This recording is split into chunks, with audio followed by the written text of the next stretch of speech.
Julie. Nice to meet you. Aujourd'hui, son visage n'est plus vraiment familier. Et cela arrange plutôt Daniel Radcliffe. Il souhaite faire oublier qu'il a été l'enfant star de ces dernières années.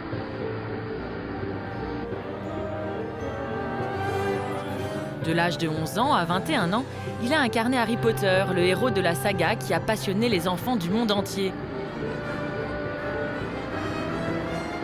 Harry Potter. Elle a été vue au cinéma par des centaines de millions de personnes.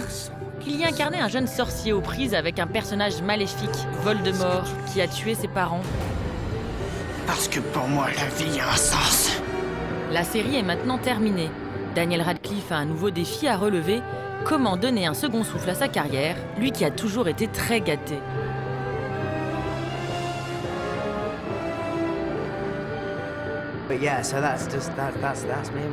Ah oui, c'est moi, avec ma mère et mon père. Je les adore. Je leur dois tout ce que je suis. Ma mère est directrice de casting, surtout pour la télévision, et mon père est agent littéraire, spécialisé en auteur de pièces de théâtre. Fils unique, il grandit dans cette maison bourgeoise des beaux quartiers de Londres.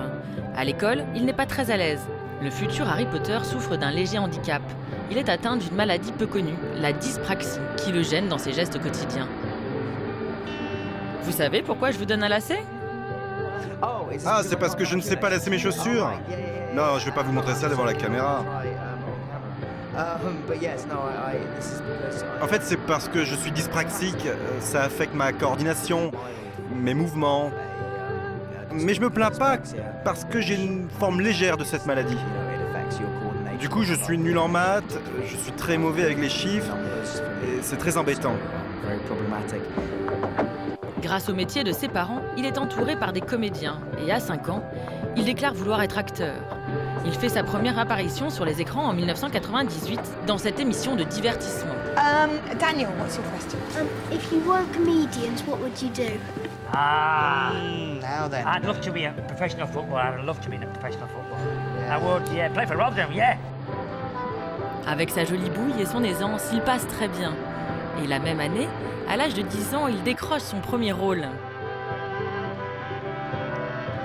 Ça, c'est moi en David Copperfield, mon premier job. Il s'agit d'une adaptation pour la BBC du classique de Dickens.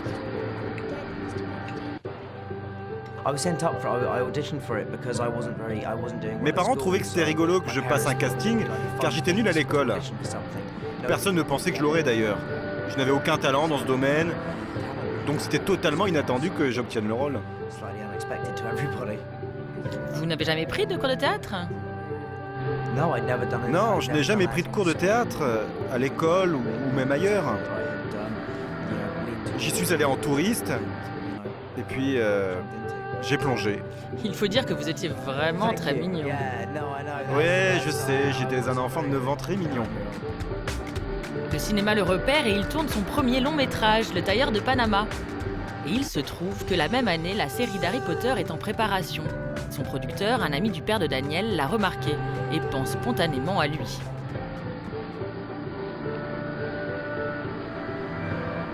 Oh, génial! C'est le casting qui va changer sa vie.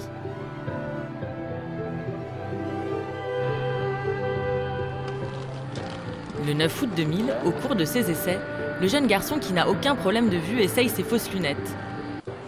Ok, voyons voir. La grande aventure commence. Très bien. Elles vont très très bien. Regarde un peu en l'air. Non, pas tant. Bah super, c'est super. À partir de ce jour-là, Daniel Radcliffe ne mènera plus la vie des garçons de son âge. C'était un énorme truc d'être Harry Potter. Comment vous l'avez vécu ? J'ai passé 10 années exceptionnelles, des moments de ma vie que je n'oublierai jamais. Il signe d'abord pour 2 épisodes, mais avec le succès, il y en aura 6 autres. Pendant 10 ans, il va vivre sur les plateaux de tournage. L'acteur en herbe fait aussi le tour du monde pour promouvoir les films. Nihon no fan wa Saiko. Lumos Maxima. Comme les plus grandes stars, il laisse ses empreintes sur Hollywood Boulevard. Une vie dans laquelle l'école n'a plus de place. Il arrête même ses études à 14 ans, mais heureusement, ses parents sont là pour l'encadrer. Ouais, exactement. J'ai de la chance que mes parents connaissent l'industrie du cinéma. Non seulement ils m'ont expliqué comment ça marchait, mais surtout, ils m'ont appris comment évoluer dans cet univers, comment travailler sur des plateaux de cinéma. Bref, ils m'ont transmis leur expérience. Il devient l'enfant, puis le jeune homme le plus connu de la planète, mais aussi le plus riche. Selon nos estimations, il est à la tête d'un patrimoine d'environ 100 millions d'euros. Il possède entre autres 2 maisons à Londres, mais aussi ce grand loft à New York, et a débuté une collection d'art contemporain. Mais la célébrité n'a pas que des avantages. Les paparazzis le traquent avec ses petites amies successifs, dont Rosie Cocker, régisseuse sur les tournages d'Harry Potter, avec qui il est en couple depuis 2 ans. Et les photographes People guettent son premier faux pas.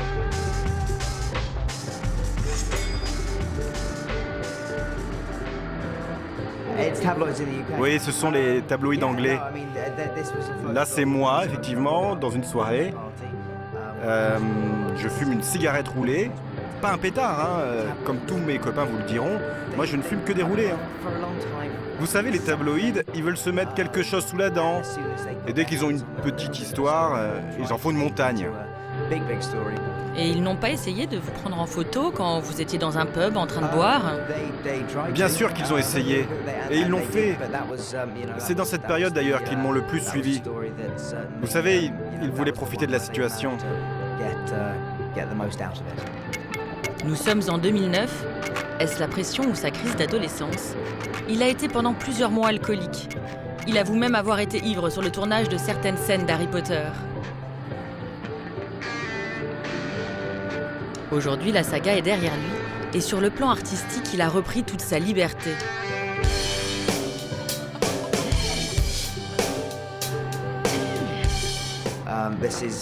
Ça, c'est moi dans la pièce de théâtre Equus. C'est l'histoire d'un adolescent déséquilibré, qui a une relation mystique, érotique, avec les chevaux. C'est un des moments les plus forts de ma vie d'acteur. Une pièce décalée et expérimentale qui l'éloigne brutalement des aventures du jeune sorcier. En plus, vous étiez nu sur scène? Oui, dans la scène finale. Ça durait 10 minutes. Et vous n'avez pas eu peur de jouer ça?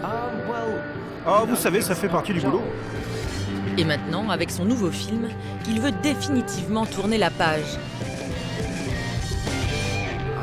Ah ouais, c'est probablement le premier ou le deuxième jour de tournage de La Dame en Noir.